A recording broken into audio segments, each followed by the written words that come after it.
I'm joined by Hans Læssøe, founder of AKTUS Consulting and former risk manager at the Lego Group. And we're going to discuss the concept of decision-focused risk management. Hans, what does decision-focused risk management really mean? And what are your top 3 tips for how risk managers can apply this approach in their businesses? Well, traditionally, risk management has been about managing risks that the company has already taken. It has defined its strategies, has set its aspirations, it has initiated projects and its inner business and so forth. And now we're trying to get away with what we're doing. This, in a volatile world, is not enough. Because once you've made the decision, you have taken risks that you may not be aware of. So decision-focused risk management is, instead of trying to mitigate the risks after they have been taken, trying to embed them into decision material and into the decision preparation to make sure that you are aware of what risks you're taking while you're making a decision, when you are making a decision. The process is not very much different, but the timing of it makes it much more proactive, and it even directs you to actions you otherwise wouldn't have thought about, different business cases, different strategies, and so forth. That's really interesting, and it's a discussion that I hear a lot about when talking to risk managers. But there appears to be a number of roadblocks that prevent risk managers from making strategic decisions or indeed influencing strategic decisions. What are some of the challenges that you hear from risk managers, and how might they overcome them? Well, the first challenge is one of being in need. I mean, too often you see executives talk about a strategy, talk about how to go and how to move, and what aspirations to set up, pretty much on their own, just extending the past into the future and saying, okay, 21, 22, 23, 24, 25, this is what the world is going to look like. Lo and behold, no, it won't. So the first thing we have to do is to let them understand and internalize that they do not know, but they can prepare for the future. Mm-hmm.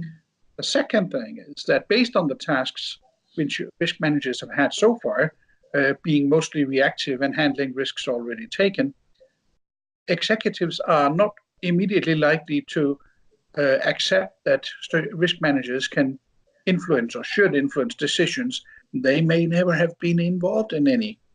So getting there and getting a seat at the table, not as decision maker, but as decision facilitator, is the second chance, the second task of doing that. But before you can do that, you have to understand the business. You may have all the insights you need on statistics and risk management and processes and bow tie diagrams and Monte Carlo simulation and everything else. If you do not understand the business system, the money-making logic, and the market you are operating in or your company is operating in, then you will not be a relevant sparring partner. You will not be able to ask the right questions, and you will not be the support for the risk manager, for the executive. And if they don't believe you can do that, if they have never seen that, if they don't trust you to do that, then they won't even invite you in the first place.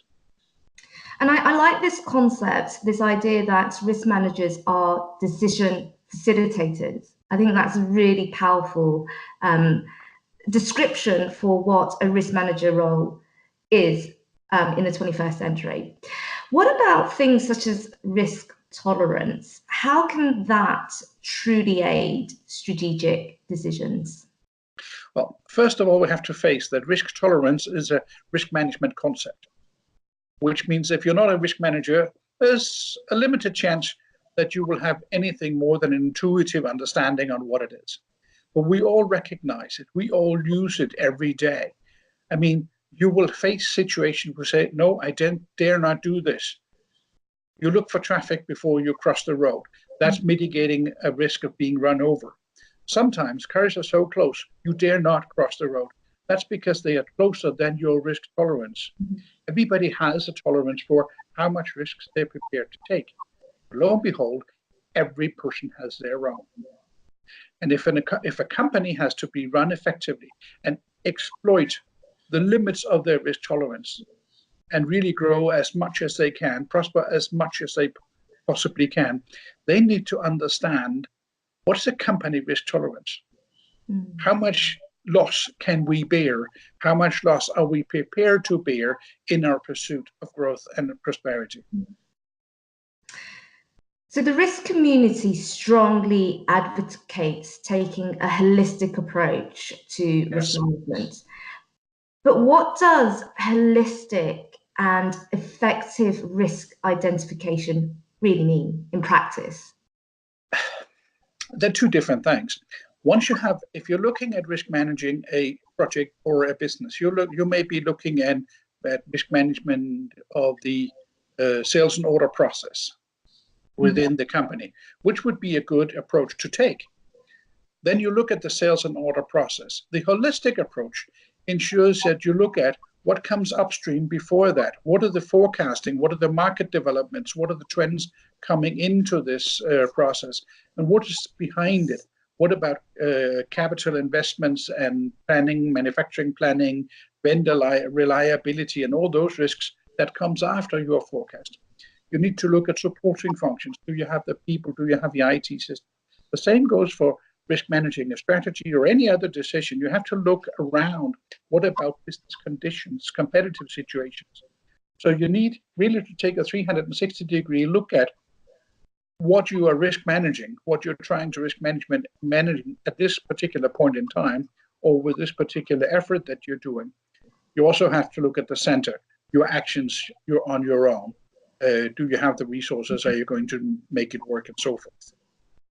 And Hans, sorry, have I interrupted? Yeah. No, it was just going on to the effectiveness part.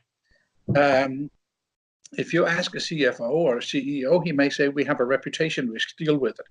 No, a company does not have a reputation risk. They have a number of risks that can affect your reputation. But unless you understand and go back and use what risk managers normally call a bow tie analysis, and go back and ask, what is this? What precise is it? And you get to a description that is so precise of what the risk is that you can actually do something about it. It's not effective. So it has to be precise enough to do something about, and it has to be measurable to some extent. Because if it's not measurable, if you can't measure it, you can't see the difference. If you can't see the difference, it doesn't matter. Excellent. And Hans, you've written extensively about execution and decision-focused risk management. And I've read your articles with great interest. And I want to look at that in a bit more detail. So what's the difference between execution and decision-focused risk management? And can the two approaches work in harmony? Well, but to start from the end, it has to work in harmony. They're not contradicting each other in any way or form. When you look at execution risk management, this is the risk management you're doing in my terms. It's my own term. It's what you're doing in your everyday life. Mm-hmm. It's hedging a currency. People are doing that. Nobody else thinks about that as risk management. It's your employee health and safety program. It's your vendor controlling systems. It's your buffers for capacity investments and all other kinds of risk management that you are doing every day based on standards and approaches and things that has been working for your company for decades, maybe. Mm-hmm. And you don't even think of it as risk management, but yes, it is. But still it is. Then you have the more tangible risk management, so to speak, with you buy insurances and you set up procedures for this or that calamity and what will you do here and there, and business continuity planning and all those kind of things. That is also kind of operational. There are ways to do it, and other companies have done it, and you can learn from those and so forth. You can even move into strategic risk management and look at the risks to your strategy and try to start to work with those. But all of that is based on decisions already being made. Mm. Decision-focused risk management, you step forward in time and do still you still identify, you still assess, and you still address the risks that you are about to take. Not the ones you have taken, but you're about to make a decision. You have option A, option B, option C, and now you can start to look at what's the risk profile, what's the outcome, performance profile of option A, option B, and option C. Option A may give you the best possible outcome, but also the biggest risk. Option C may give you a very smaller reward, but there's not a lot of risk for it. Which one will you take? Be deliberate about it and have it looked upon it. And what I've seen is that the bigger decisions companies are making, the more opaque they become because they relate to the future, maybe even far into the future. And suddenly they're not analyzed because, oh, we don't know anything, we don't have data. So yes, you do. Douglas Hubbard have proven it over and over again, and written about it for years or decades actually. Yes, you always have some data, and they will supersede, or they will be better than your gut feeling at any point in time. So getting in and getting that done before you make your decision is decision-focused risk management. Now, they do live in harmony. It's a continuum, because whenever you decide on a strategy, whenever you decide on a program, there will be actions taken. So there's action and even operational actions in some decision making.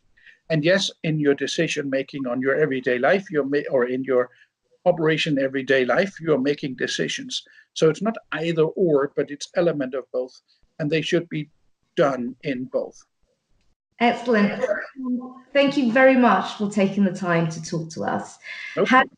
Hans will be leading a training program and looking at decision-focused risk management in a lot more detail. That training program takes place on the 27th of June in London. For further information, follow the link at the bottom of this video. Thank you very much. Thank you. I'll be looking forward to the training day. It's a fun day.